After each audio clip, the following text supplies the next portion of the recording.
To Nuweiba, the purpose was to verify, to document, and to establish hypotheses that this could be a link in the Exodus pathway. Based on his analysis of documentary evidence, Leonard Moeller had long suspected the Aqaba coast as the probable location of the Red Sea crossing.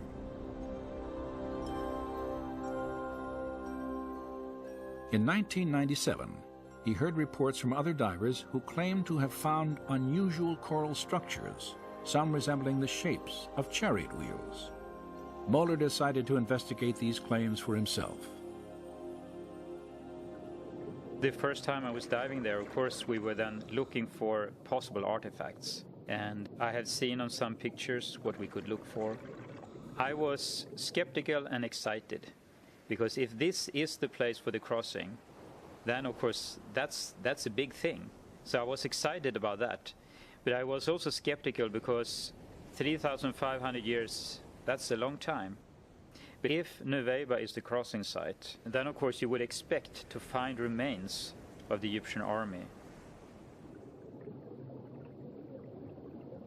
Like others who had explored Nuweiba before him, Moeller immediately recognized the difficulty of this search. If we assume that a number of artifacts were spread out on the seabed, sooner or later corals would start to grow on them. And of course, if you have a number of layers of coral growing on something, it's very hard to distinguish the structure that was there from the very beginning. Though the coral complicates any search here, it may have been instrumental in preserving the shapes of ancient artifacts. For coral is a living organism that will not begin to grow on a foundation of sand or silt. Instead, it must first attach itself to a solid object, where it will sometimes conform to the shape of its host. So for instance, if it would grow on a wooden artifact, the wood would normally disappear in the seawaters after a time. But if you have corals growing on the wooden artifact, the coral could have the shape of the wooden artifact. And then the corals would consume the wooden material over periods of time, but still keep the shape of the wooden artifacts. During the course of his explorations, Moeller observed that the pattern of coral growth at Nuweiba differed from other parts of the Gulf.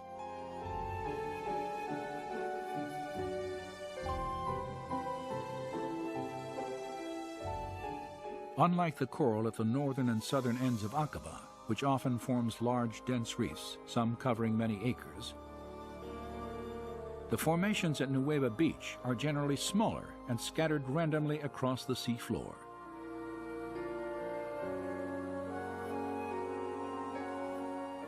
Divers familiar with the area have compared the distribution of coral here to a junkyard and the aftermath of a disaster.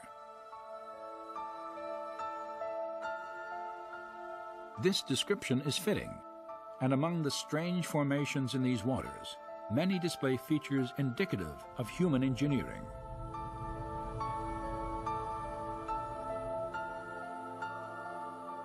When we dive and when we film at the Nuweiba location, we look for certain structures, and you try to look for 90-degree angles or circular objects, wheel-like structures. So that is what you scan for, so to speak, when you dive. There are situations where you see something that looks like an axle, a hub, something that looks like a wheel, and you say to yourself, this is not a coral reef, this is a coral growth on an artifact. And that is what's different to me when I compare corals at other locations around the world. Since the earliest explorations at Nuweiba, one distinctive type of formation has often been identified on the sea floor. A slender, table-like structure, sometimes standing on end, with a coral-encrusted base, a straight shaft, and a circular top. It's a 90-degree angle, a right angle, between something that looks like an axle and the wheel. And you can see this in different varieties, and it looks very different from normal coral growth. And it is like a man-made structure with a coral growth on it.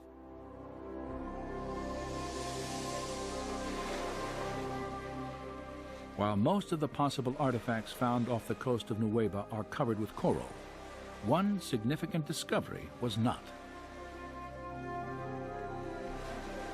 There is one find at the Nueva location that is of great interest, and that is the gilded wheel. It is a wooden basic structure of the wheel and is covered with gold, or electrum.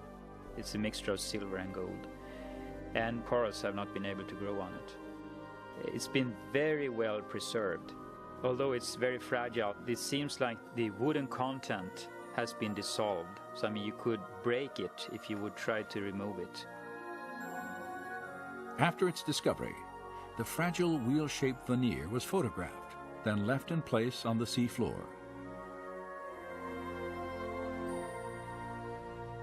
Later analysis revealed that its dimensions and design resembled four-spoke chariot wheels painted on an 18th dynasty tomb wall near the biblical date of the Exodus.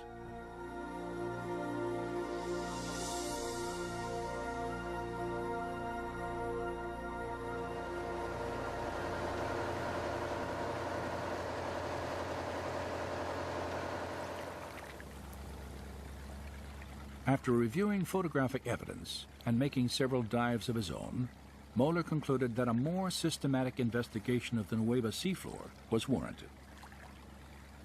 He realized that the limited diving time afforded by scuba equipment would never allow an extensive search of the area. A higher level of technology was necessary, and in the spring of 2000, the Discovery Media team lowered a robotic camera into these waters for the first time.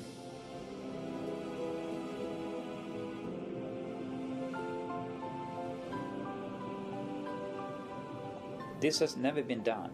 No one have been in the area at all with a remote control camera.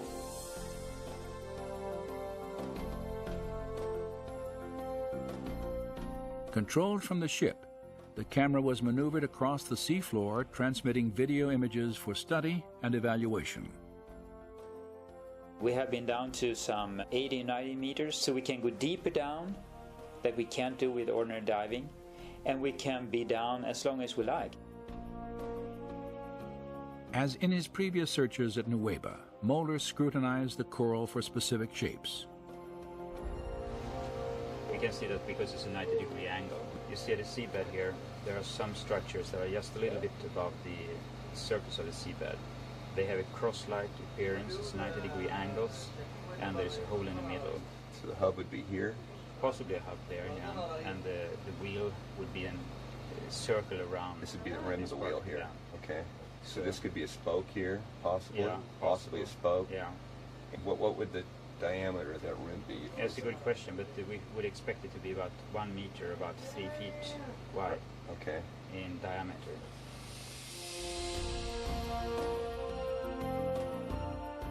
The robotic camera's survey revealed many shapes and objects familiar to Moeller, including coral formations with right angles, arches, discs, and straight shafts, fused into larger masses that had the appearance of twisted wreckage. Now, when we have been able to go back and forth with the remote control camera, we can repeatedly see that these strange structures we are looking for are there. Not at one place, but you see them again and again and again. And this could be the outer rim of a wheel going around like The that. abundance of these unusual coral structures was even more apparent when tapes of the expedition were carefully scrutinized during the months following the search at Nueva. Perhaps have a wheel here, standing on the seabed. When you sit and look at these films that has been taken by the remote camera, you see all these strange artifacts or coral growth on some artifacts or structures that appear repeatedly, time after time, at different locations at this spot. And you can sit there and think, well, what is this? This doesn't look like normal coral growth. And it is amazing to see that so many things and such large areas down there that are like a man-made structure.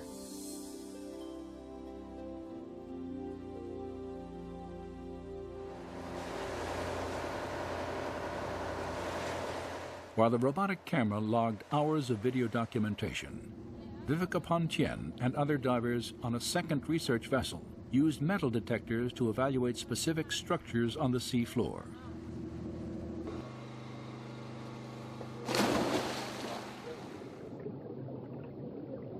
Pontien and her colleagues realized that the wheels of many Egyptian chariots were often reinforced with bronze. They hoped to find evidence of the metal encrusted in coral. A scan of this formation indicated a circular metallic pattern around its edge, perhaps evidence of the broken rim of a chariot wheel. Other coral formations examined also contained fragments of metal.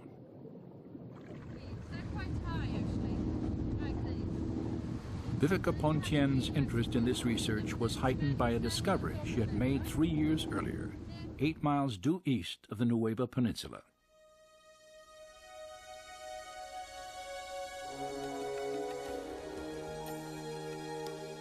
During her stay in Saudi Arabia, Pontien not only searched for Mount Sinai, she also made several dives in an attempt to document evidence of the Egyptian army on the Saudi side of the Gulf.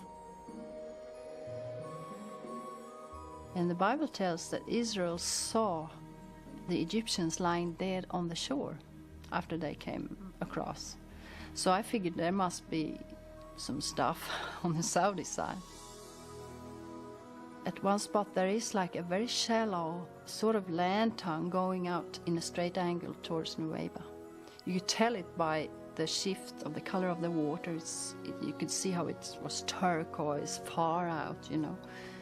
So I thought this would be interesting for exploration, so we did some dives near to that.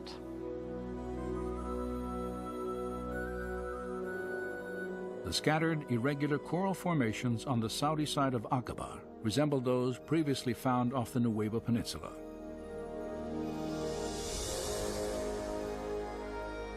In the midst of them, Pontien photographed this circular object attached to what appears to have been a broken axle or hub.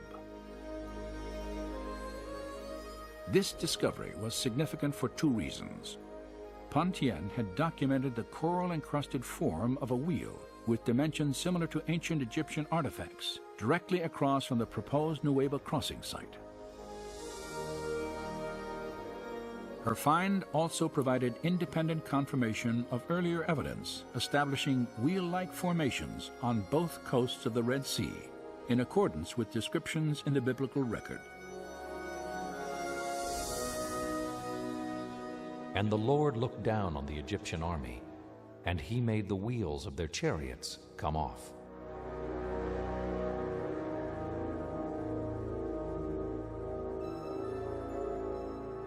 A common question is, why didn't you bring up artifacts? And there are several answers to that. The best thing to do when you find something is just to keep it in position. Document it, but keep it in position. It's very easy to destroy anything. And the other thing, it's illegal to remove artifacts, but also you're not allowed to bring up any corals from the Red Sea. While Egyptian environmental laws prohibit removal of any coral for scientific dating and analysis, photographic evidence may provide a link to the time of the Exodus.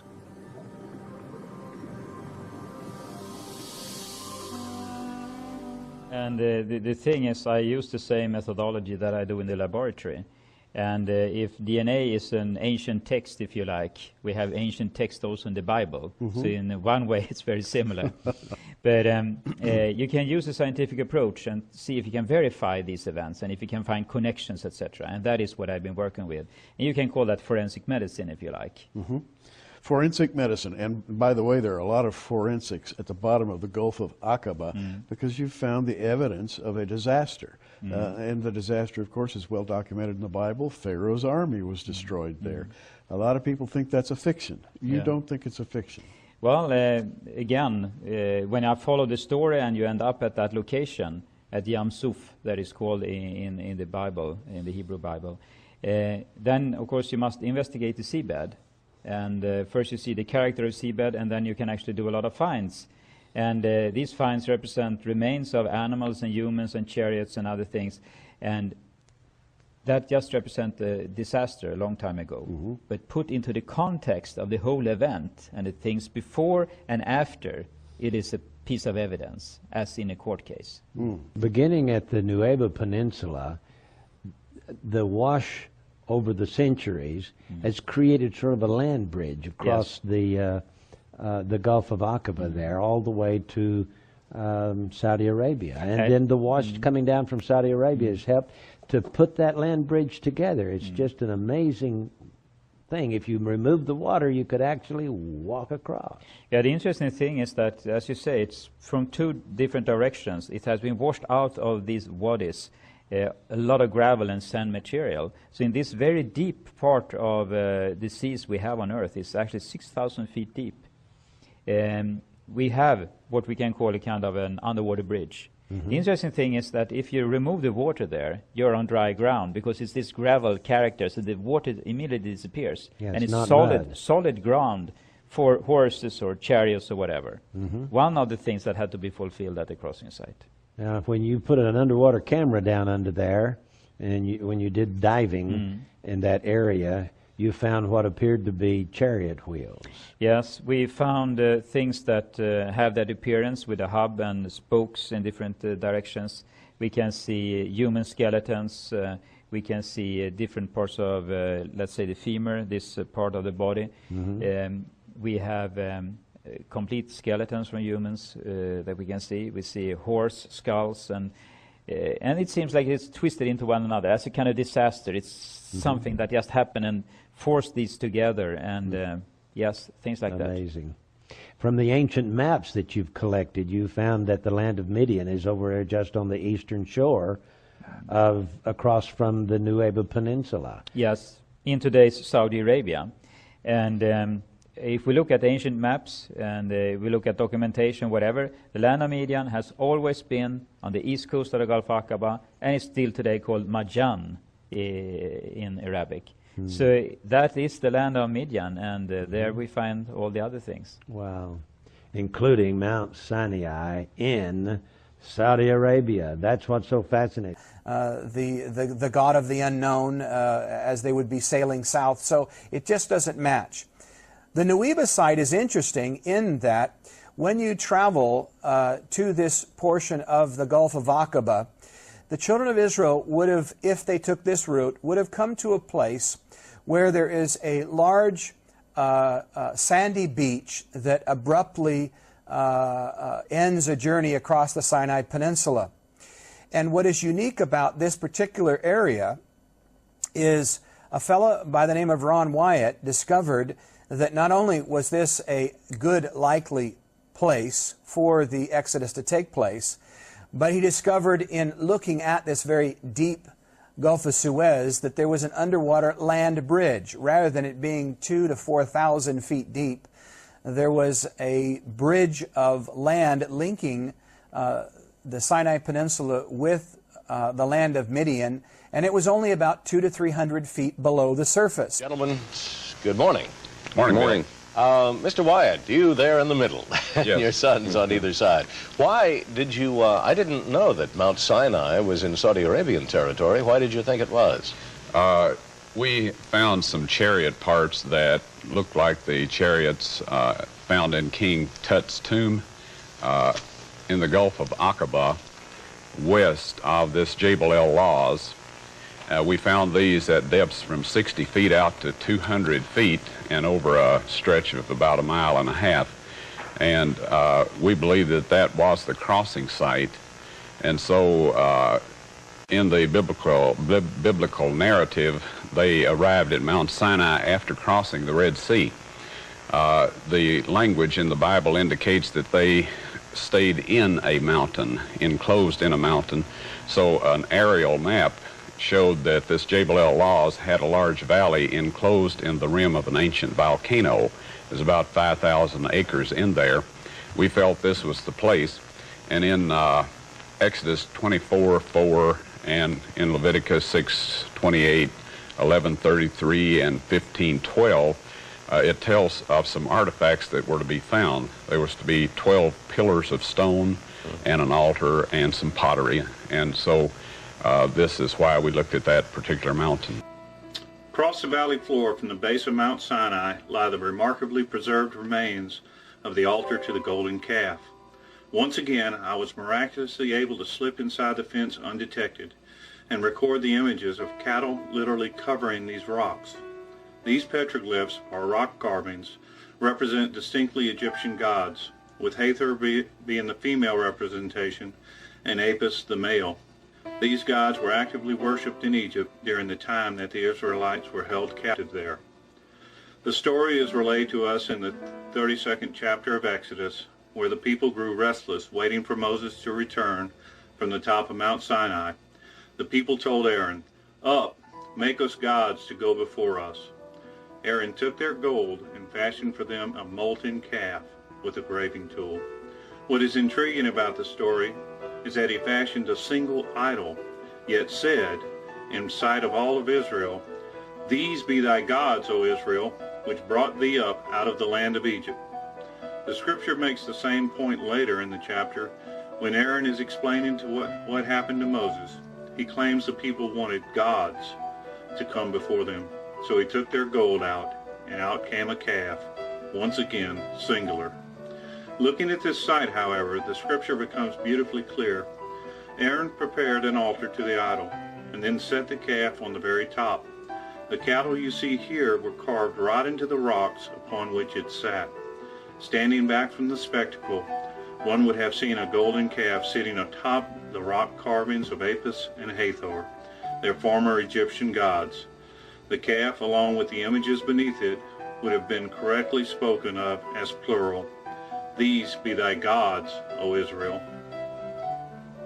Okay, what's encompassed in this picture, the outer red ring is a fence that the Saudis have, of course, blocking this area off. But you can see that the landform comes up a bit and there's like a high platform. This area is larger than the size of a football field. It's enormous. And we do have, as we were speaking of earlier, a biblical precedent that to mark a grave, Jacob took a stone and stood it up as a pillar which marked the grave of Rachel. So it was something that they did do in this day and time. All of these gravestones are standing out there in this field that the Saudis have marked off. Greatest witness giving validity to Mount Sinai being in Arabia is the rock at Horeb. This enormous rock is split cleanly down the middle and is completely different from anything else in the region. It stands high atop one of the boulder hills that dot the landscape and on the west side of Horeb, not Sinai. The Bible identifies it exactly this way. I'm standing on the back side of the rock here, and it's easy to see just how large it really is. I began to notice immediately the deep channels that were cut into the stone both in front and the back of this rock.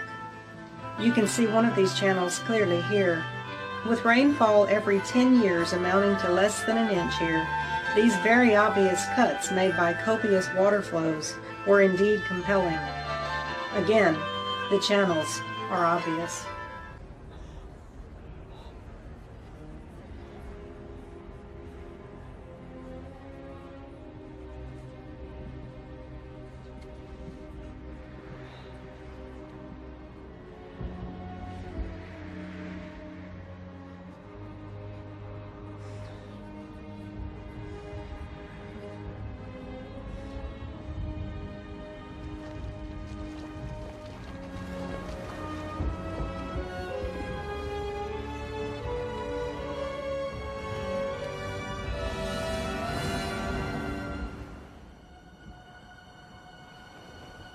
With this staff you shall do my wonders.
مرزبكا لم يكن لاهوتيا، وليس له الثقافة لاهوتية، ولم يكن راهبا، كان طبيبا من أشهر الأطباء.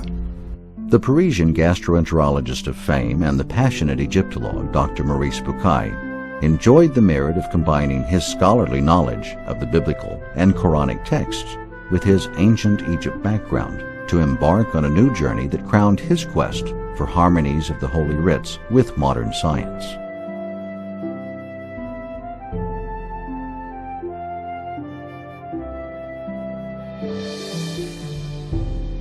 He wrote, "I had journeyed to Egypt during the second half of 1974 in search of various archaeological and medical data concerning certain pharaohs. In particular, I was after documents pertaining to the Exodus. My intention was to examine certain passages in the Bible and the Quran under the light of recent information provided by Egyptian archaeology. During my first visit to the royal mummy's room, I wondered whether or not my plans for this research would lead to conclusive findings, and whether I would be able to effectively justify the confidence the Egyptian authorities had placed in my project.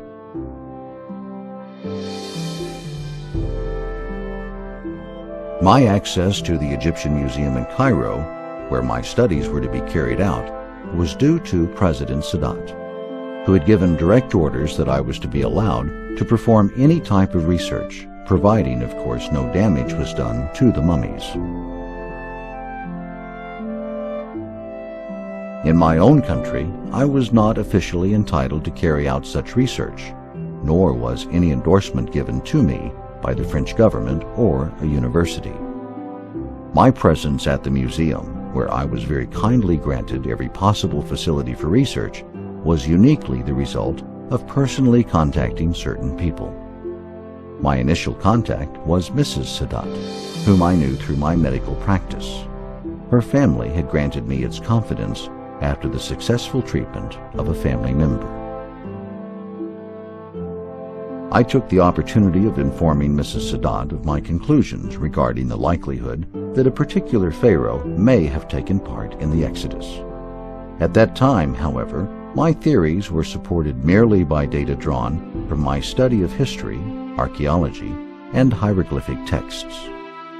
She gracefully agreed in no time to present a request on my behalf to President Sadat. With extreme gratitude, I later paid a visit to the President himself.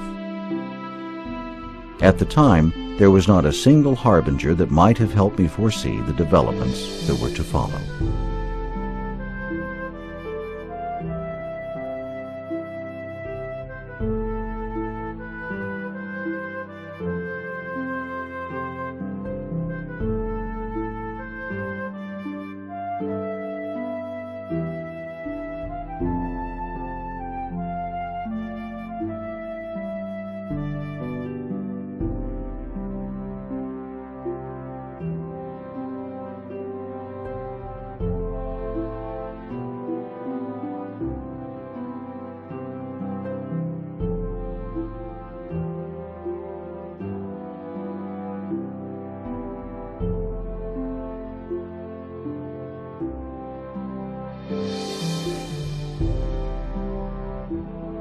At first, I was, of course, fascinated by the outward appearance of both pharaohs when I entered the mummy's room of the Egyptian Museum in Cairo in 1974.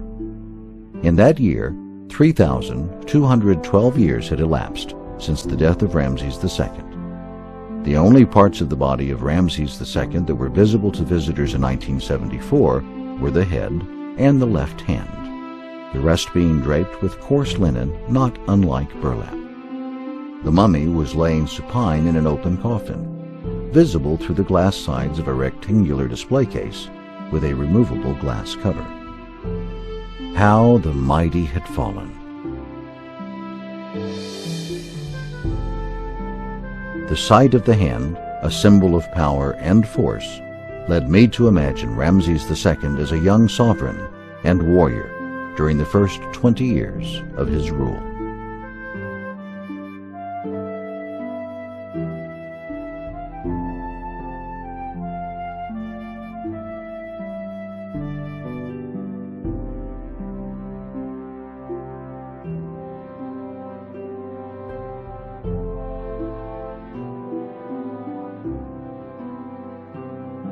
The purpose of my own project was to examine the possibilities of making new discoveries and to extend the research to branches of medicine that had not yet been included.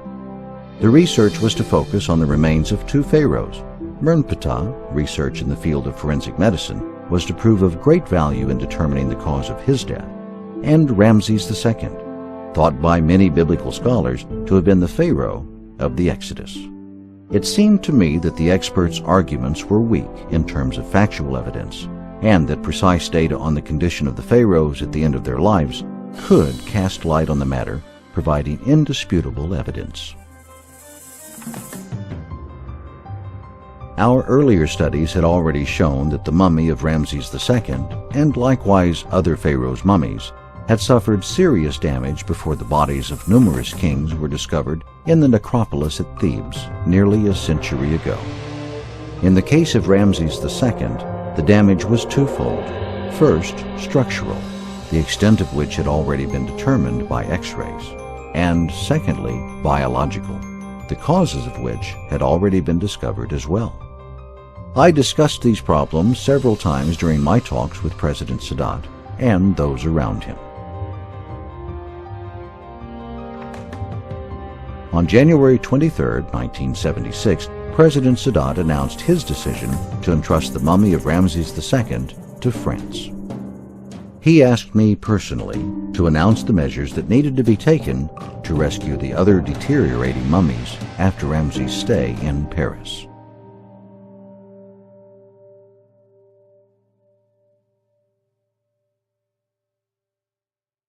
The pharaoh arrived at Le Bourget Airport on September 26, 1976, where he was received with full military honors. The case containing the mortal remains of the king was removed from the plane.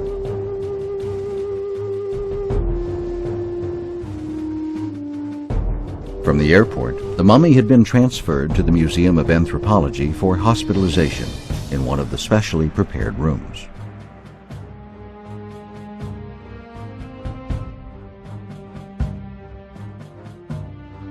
On June 29, 1977, Paris Match reported that the truck containing the packing case and its occupant was ordered to pass by one of his two Luxor obelisks at Place de la Concorde, so that the ancient monarch's soul could contemplate his glory inscribed on the stone in dithyrambic terms.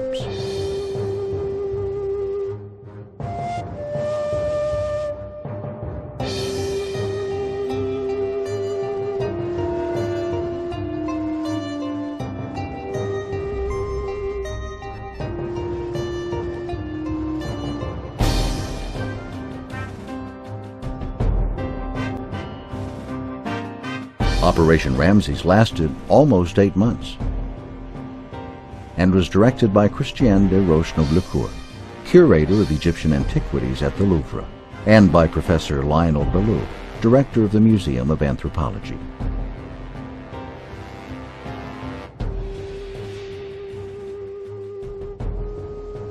Eventually, the genuine French passion about Egyptology, as dubbed by a French newspaper, had inevitably sparked a clash of interest among the doctors and the curators. The first casualty was Bucaille, who had been totally denied the honor of participating in the rescue of Ramses' mummy. Only after the conclusions of his team's research were made public in 3 lectures given upon invitation from the Department of Egyptian Antiquities at the Louvre in autumn 1975, and the other 2 at the Institute of Human Paleontology in May 1976. By summer of 1976, Bucaille's book, The Bible, the Quran, and Science, was already setting a stir in motion in some Parisian circles. And as Dr. Bucaille had been deprived the honor of being at the reception of the mummy, he single-handedly initiated its treatment 2 years earlier.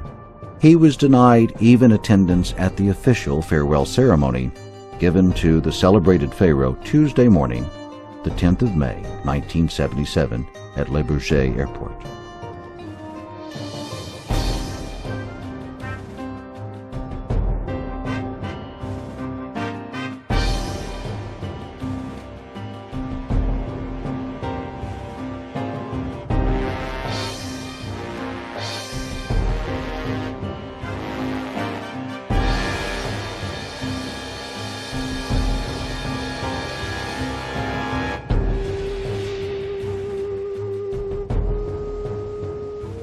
By the time Ramses II died, at the platinum age of 90, following a glorious rule that lasted almost 67 years, 1279 to 1212 BC, he had apparently outlived 12 of his sons. So it was his 13th, Mernptah, who succeeded him to be the fourth in the line of the pharaohs of the 19th dynasty. At the time of his ascension, he was probably nearly 60 years old. Mernptah's reign was short-lived, perhaps only 9 or 10 years, as well as rather dull in comparison with that of his star predecessor.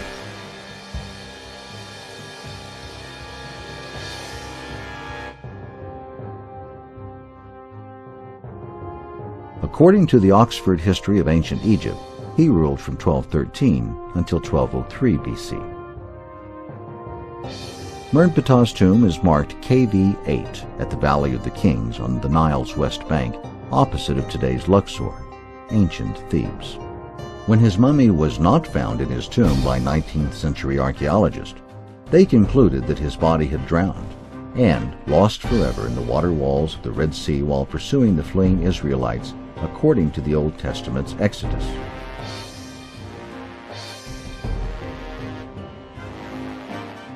But the theory had been refuted when the mummy of Mernptah was discovered by Victor Loret in 1898 in the Valley of the Kings.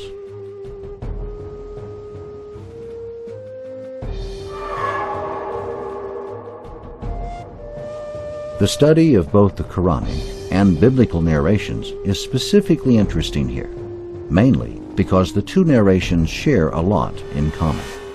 There are certainly divergences, but the biblical narration has a considerable historical value. It does help to identify the pharaoh, or rather, the two pharaohs in question. This hypothesis, which starts with the Bible, is complemented by the information contained in the Quran. Modern data are added to these two scriptural sources. Bukai singles out one major discrepancy in the narration of both texts regarding the fate of the pharaoh's body.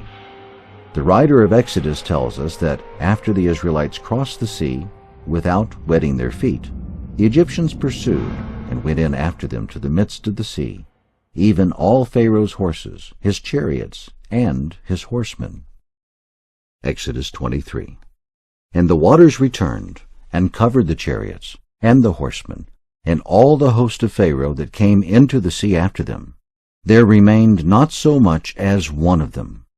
But the children of Israel walked upon dry land in the midst of the sea, and the waters were a wall unto them on their right hand and on their left. Exodus 28 through 29. So the Israelites escaped, and the Pharaoh perished. But his body was rescued and found, a very important detail not mentioned in the biblical narration. We read in the Quran, chapter 10, verses 90 to 92. Thus we caused the children of Israel to pass in safety through the divided sea. Then Pharaoh and his host followed them, in ruthless injustice and aggression, until, when the drowning waters overwhelmed him, he said, I believe that there is no God but the one in whom the children of Israel have believed. And I am now of those who are Muslims, in willing submission to God alone. It was said, Now you believe, while before you have truly disobeyed your Lord, and you were ever of those who sowed corruption? Rather today we shall deliver you, preserving you in your body only, so that you will become a sign for those who come after you, that God is exalted in his power, for indeed many of the people are heedless of our signs.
As a young man, Moses, after slaying an Egyptian, fled from the face of Pharaoh and dwelt in the land of Midian.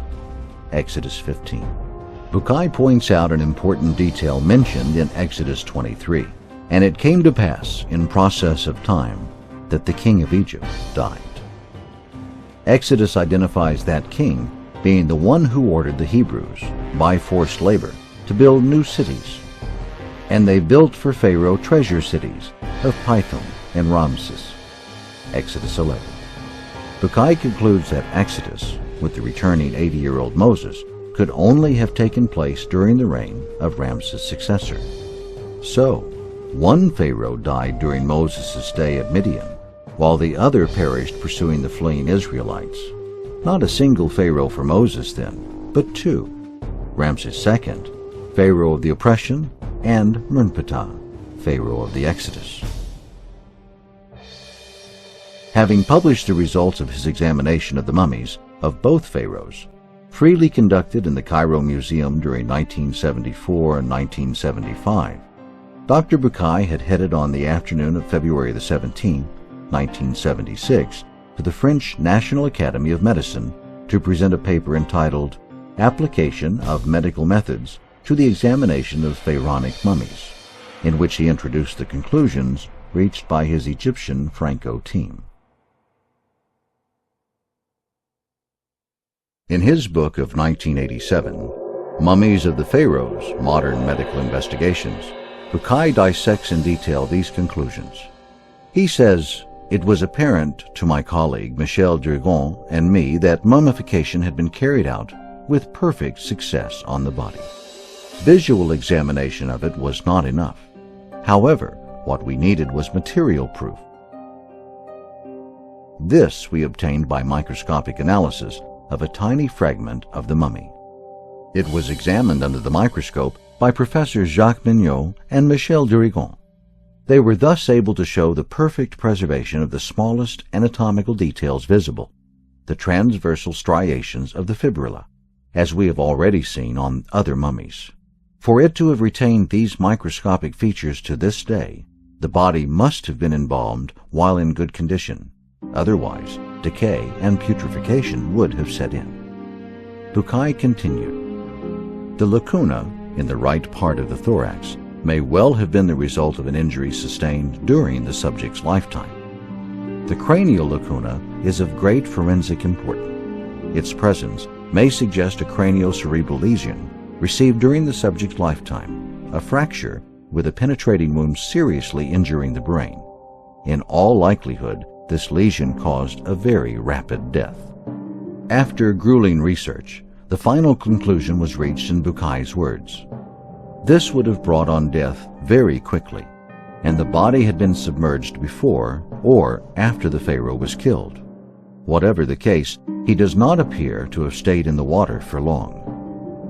"I have searched for a contradiction of any kind between our medical observations and the narrations of the Exodus contained in the book of Exodus in the Bible and the Quran. But I can find no argument to oppose the theory I hereby maintain. Given the present state of our knowledge, the only valid hypothesis that can be advanced is that Mernptah, Ramses II's successor, met a tragic end during the Exodus. This has been formally proved by medical examination and fits perfectly with the passage in the Quran on the rapid retrieval of the body."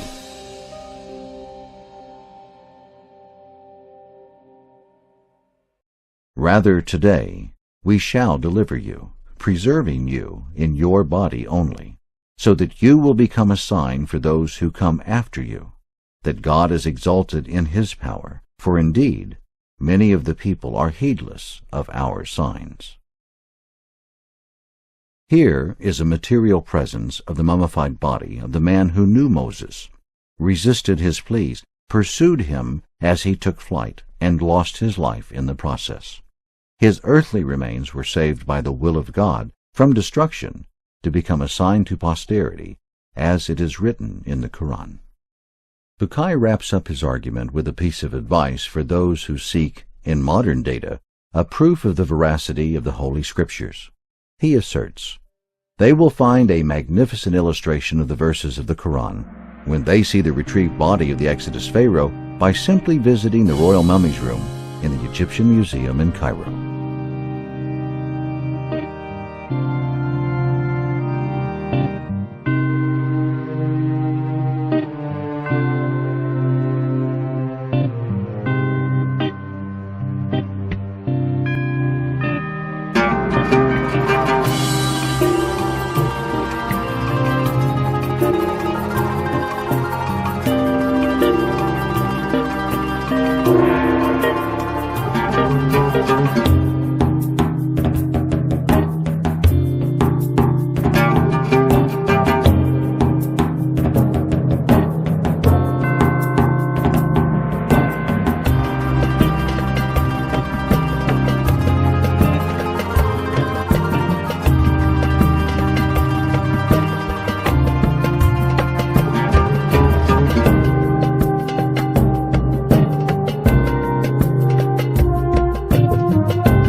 Many miracles come with prophets. This is how Allah gives them the clear identification, so you know you got to follow them.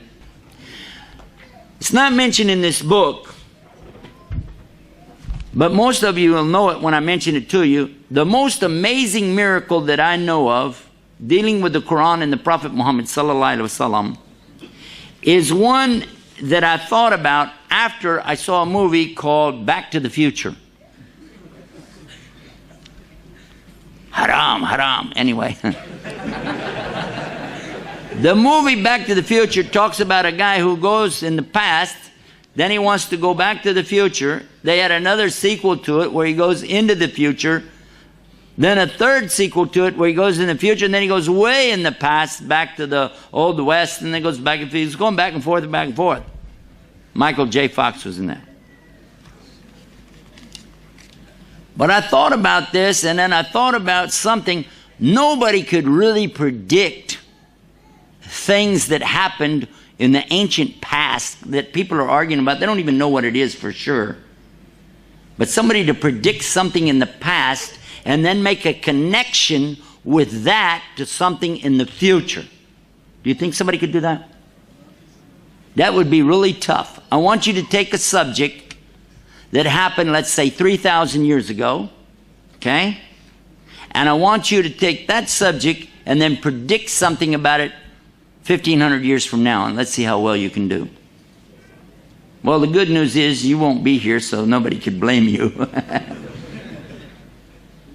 But the Quran is still here, and we just found out something in the 1970s. An amazing thing. So the Prophet ﷺ only repeats what he hears. The angel Jibril is a representative of Allah and tells him to recite. He recites, and what he hears, he recites, and the people recite the same thing. And we've been doing that mouth to ear and ear to mouth ever since. In the Quran, there's a statement, a strange statement, that was actually discovered by a non-Muslim in the early 70s. He was one of the world's top surgeons and lecturers, scientists from France, Dr. Maurice Bucaille. He was asked to go to Cairo, Egypt, to examine the corpse of a mummy. They wanted to do some forensic work on it to get some information and discover whatever they could from this mummy. He was amazed because he said, we can prove that this person died of drowning. He was asphyxiated, meaning that his lungs filled with water, and he died from this. He said, therefore, I have to conclude from this and the time period, this fits exactly the story of the Bible. This was Pharaoh of the time of Moses. And he was so amazed. He was shocked.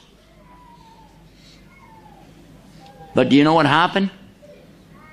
The people in Cairo, happen to be Muslims, of course, they said, it's no big deal. We already know that. He said, yes, but we've discovered him. And they said, well, we know that too. He said, no, I mean, this is his body. And it's here. And they said, well, we know because it's in the Quran. He said, the what? So he gets introduced to a subject called the Arabic language. He began to study it until he could understand the Arabic well enough to actually translate for himself every single word. Because he wanted to know, what is this book? Because it says in it that Allah is going to punish Pharaoh in a very specific way. That he is going to drown him, but he's going to preserve his body as a sign. And sure enough, he's a sign for all to see today, because that body has been put on tour and taken all around the world to show this Pharaoh. If you haven't seen it, I have. I saw it when it was on exhibition in Chicago. Happened to be up there, went to the museum and saw it. They've toured this body around the world and said, most likely, the Pharaoh of Moses' time. There he is. Amazing. Huh? But that's not where it ends. Dr. Bucaille continued his study until he managed to go through the disciplines of geology and geography, astronomy, embryology, and prove without a shadow of a doubt that every single reference in the Quran to science is absolutely, emphatically proven to be correct. It was his book that was first published in the French language that really stood the science people up on their ear.